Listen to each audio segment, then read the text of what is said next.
Good morning. So I have to say, I feel amazing this morning. It is so beautiful outside. I love summer. I love spring. I love the heat. I know a lot of you don't like me right now for that, but bring on the heat. I am ready. And did I just irritate some of you by saying that? By saying, bring on the heat. Let's get into it. How did that make you feel when I say that?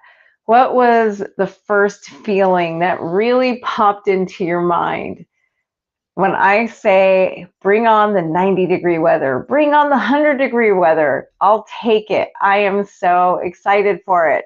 So let me know in the comments when I tell you that, what does that make you feel? Do you feel happy and like, yes, bring it on? I want summer to come in strong. Or do you feel like, God, no, I don't need to be around that kind of heat. I don't want to be in the heat. Bring on winter again, right? When I put that imagery in your head, how do you feel? So let me ask you, did I cause you to feel that way? Bring it on. I'm ready. Yes, Kim, I agree so much. Like, just bring it on. I'm an outdoors person. I love kayaking and all the things. I love everything outdoors. So it is my time of the year. But let me know when you have those feelings, what is it that you feel when I say those things? Do you feel like I made you feel happy and excited because I put those images of summer in your mind? Did I irritate you because it's like, I don't want to be in the heat like that. It's too hot out there. I don't want to have to deal with that. What is the feeling that came over you when I say those things? So as you guys, let's see, Carmen, you say there is heat here all year round. So when I hear that's like, yeah, let's go to work and get active.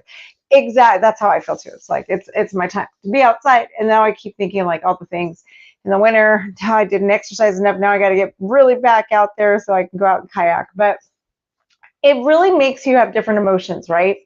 As I say that, it makes you have different emotions. So I want you to kind of ruminate and sit with those emotions that you have when I talk about the heat that's coming. When I talk about the 90 to 100-degree weather that I love it. I actually love it. I don't mind at all. I don't know what it is, but here's another feeling I'm going to plant in your minds. When it is summertime and I go from an air-conditioned building into my car, I love the feeling of that heat when my car has been closed off, right? I love getting into my car in the summertime. That like intense, I mean, it's probably 120 degrees in my car, but I love it. So how does that make you feel? Let me know in the comments. The thought of August, getting in your car, heat.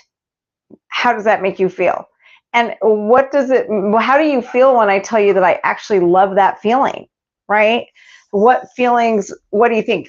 Do you think, wow, she's crazy? Or maybe you think, yeah, I kind of like it too. It feels like being inside a sauna. I like it. So those feelings that are bubbling up inside you, when I talk about the intense heat, when I talk about just those things that you may agree with me or you may disagree with me, but we're going to be like polar opposites, right? And either you love it or you hate it. But when it comes to 90-degree weather and getting inside your car, it's going to be pretty opposing sides. So before I get into that though, and while I let you ruminate on those thoughts, let me introduce myself. My name is Evelyn Knight. I am the host of the Childcare Business Coach podcast, the CEO and founder of Childcare Business Professionals, which is leading the ECE revolution right now. I am so excited to say. We are on a mission to touch 1 million children's lives by improving the landscaping of ECE through ECE leadership. So I'm also a childcare center owner myself. I am in the trenches every day, like you guys. I know what it's like to own and operate a childcare center. I've done every position in there, and we're currently looking at building a new one. I'm looking at acquiring centers. So I wear a lot of hats. I teach a lot of owners and directors internationally, and I do wear a lot of hats. So let me ask you, how does that make you feel? Think about being me for a day. What would it be like to own multiple companies altogether. What am I at right now? I own 3 companies right now altogether. I want to start a 4th. I'm working on creating a foundation right now as well. So when you think about that and how busy my life is, how does that make you feel? Right? Because today we're talking about feelings. I know, right? It's that touchy-feely. We do this with our 3-year-olds. We should be. If you're not, you absolutely need to be, because that is when it's really, really created. But we have some pretty strong feelings about things, and we get pretty emotional about things, right?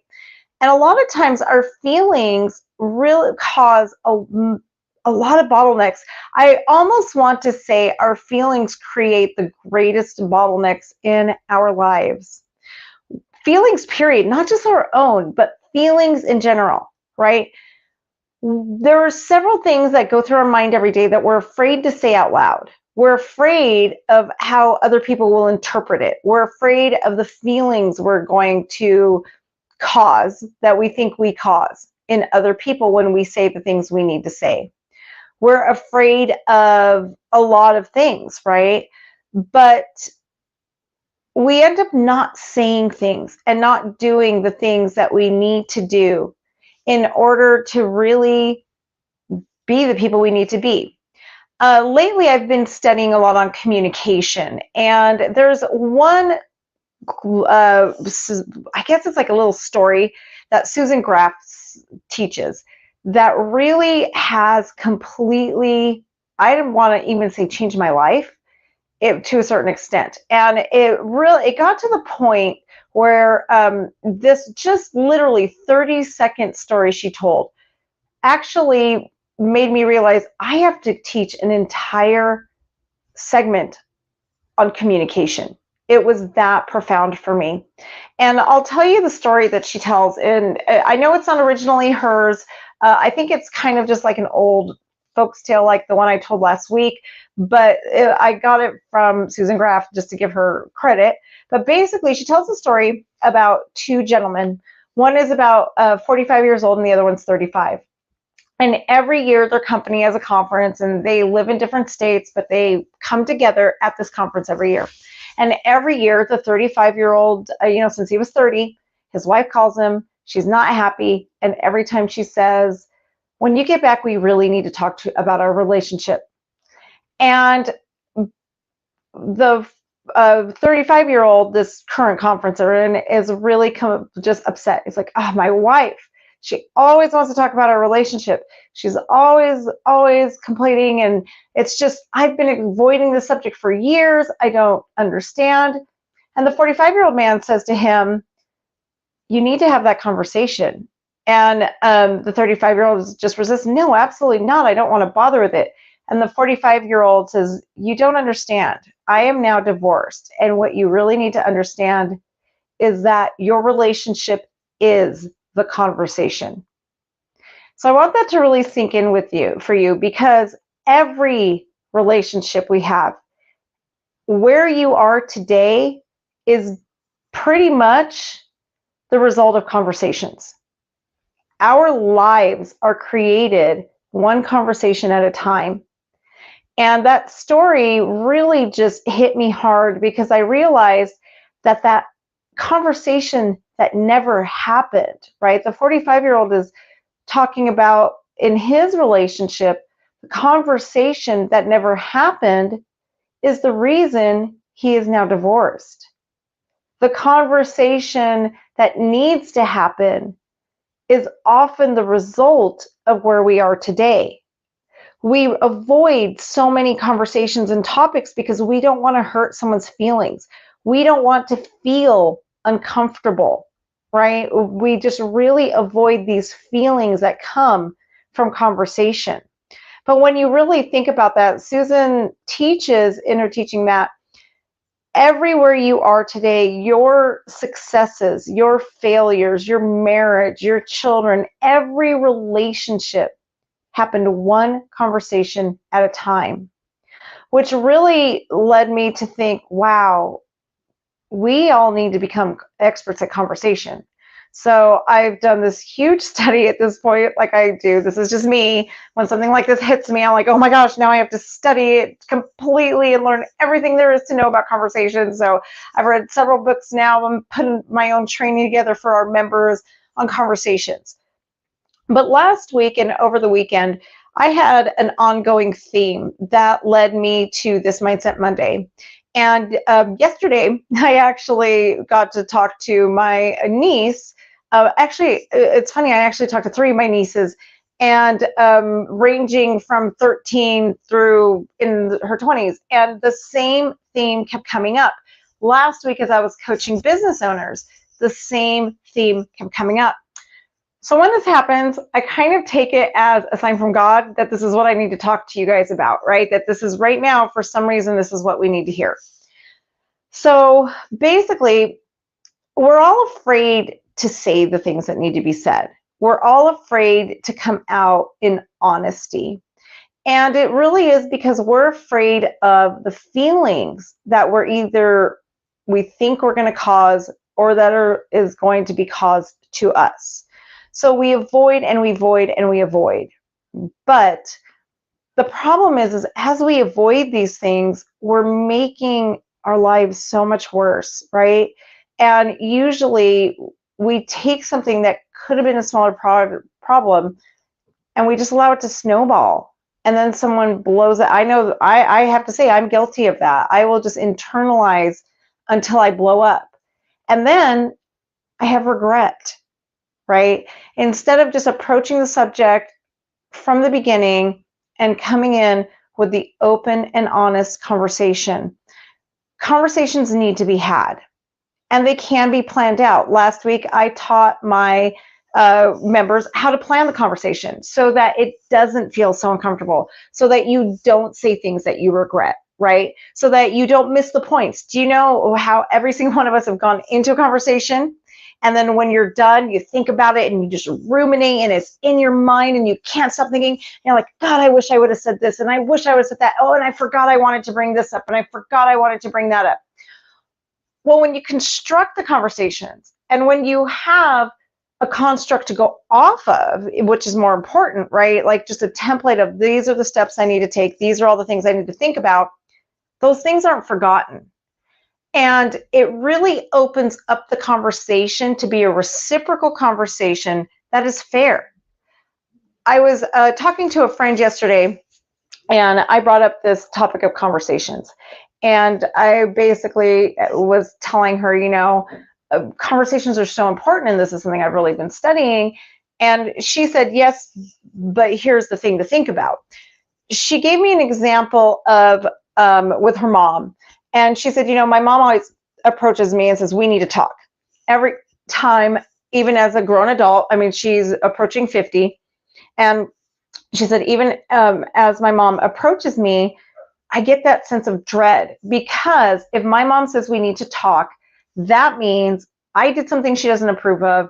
She wants to talk to me about how I need to change. So I'm already automatically put off. So I explained to her, that is not what a conversation should be. It shouldn't be somebody coming at you, right? It shouldn't be somebody just saying, well, this is what you did, and this, and this, right? It should be a reciprocal, you speak, and then you listen, right?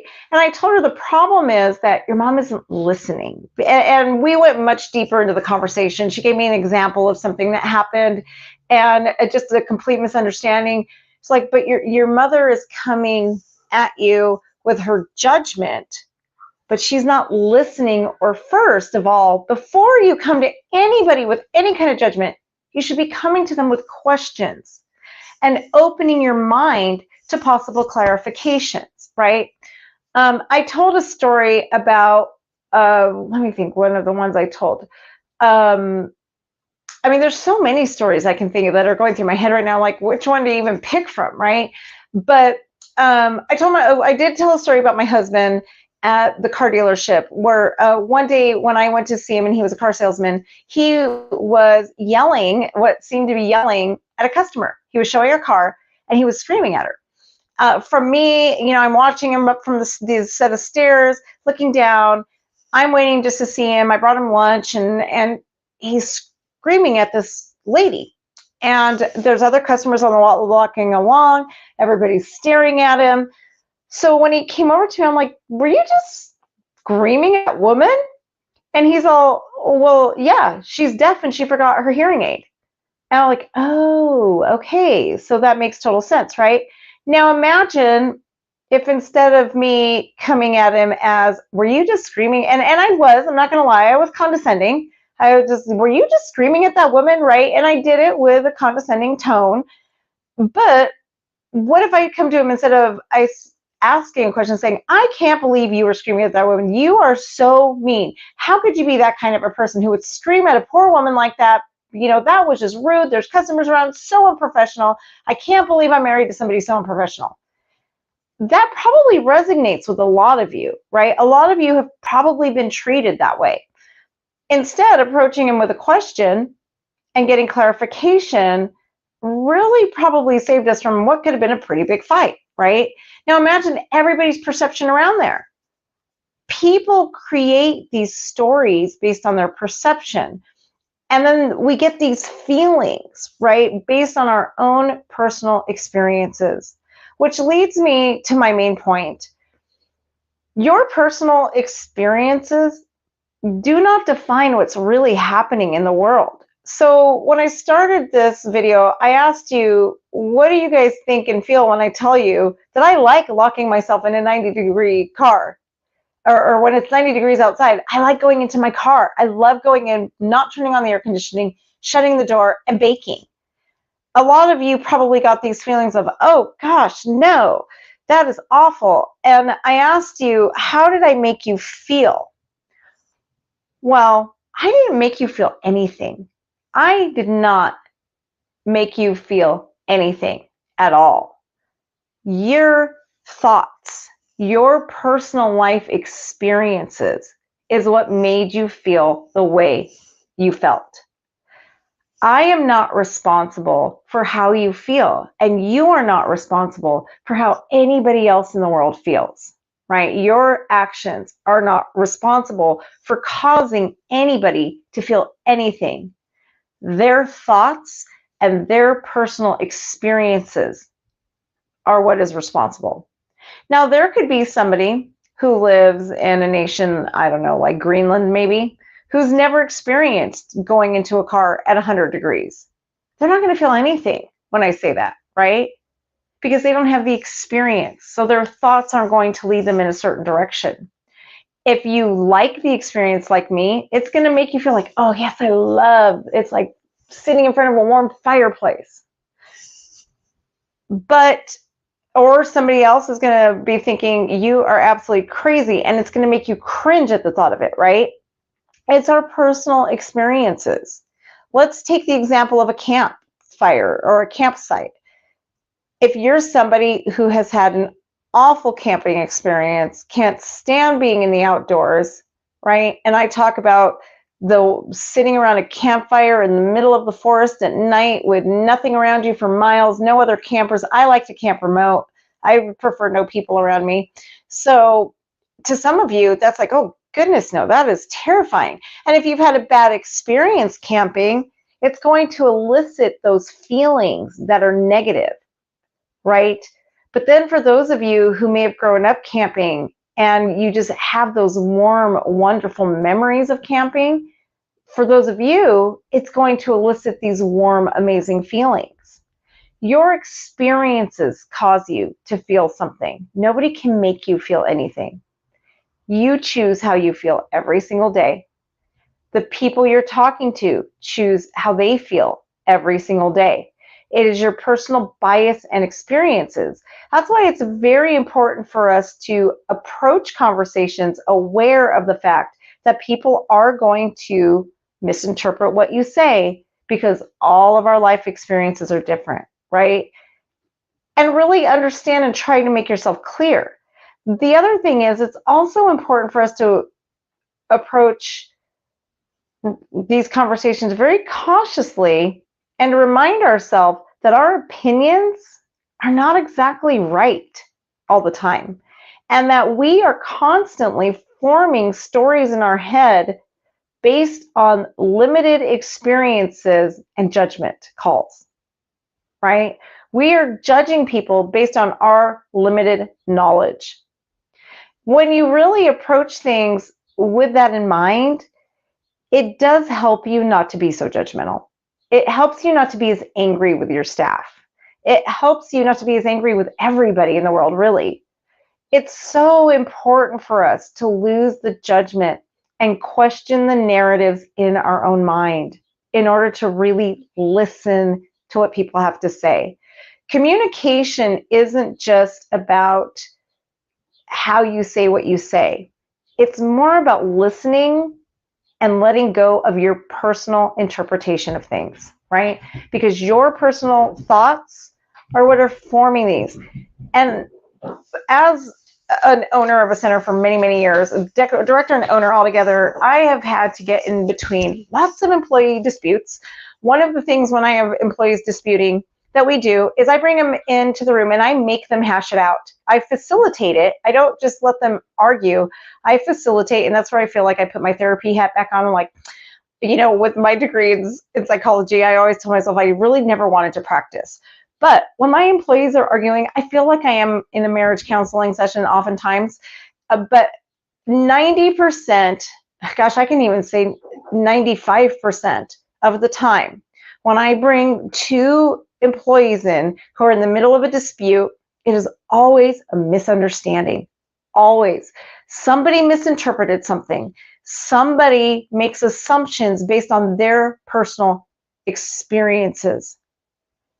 I recently had one of my clients almost fired an employee and confronted her almost. Thank God she didn't. Thank God I was able to talk her out of it, because something was happening personally in her family, but there was some personal ties with this employee and a family member that had kind of gone wrong. Well, she was ready to confront this employee. She was ready to just full on confront her, go after her.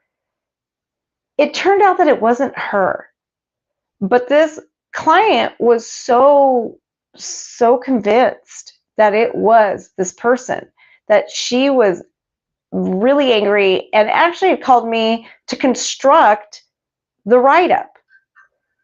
And I just asked her, like, what kind of evidence do you have that it's actually her? Well, I just know it is. Because they're fighting and but it wasn't her. So we really need to question our own thoughts, our own accusations, our interpretations of things. Always question them, right? Always question it. Sometimes things become blatantly obvious, and that's fine. When it does, that is absolutely fine. And when you see consistencies and patterns of behavior, you know you have a problem. But really question your own interpretation of things, right? I know that personally last 2 years, I have to say, when my husband was really sick, it was really hard. And being his full-time caregiver was very hard. But what was really even harder is the fact that my husband didn't want anybody to know how sick he was. He really wanted to keep it secret. And so the people in our personal life, and even in my professional, like at my center, nobody knew how bad it really got behind closed doors. The amount of judgment that came against me during that time was so hard.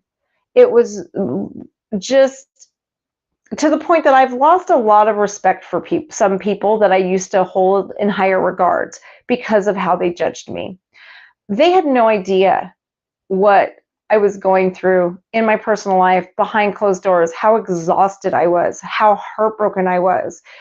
I knew I was watching my husband die. I knew it, but I couldn't tell people in my local atmosphere. It's funny because I could tell almost the world at large on my podcast. I could really talk about things, but since the people in my life don't listen to my podcast, they didn't know.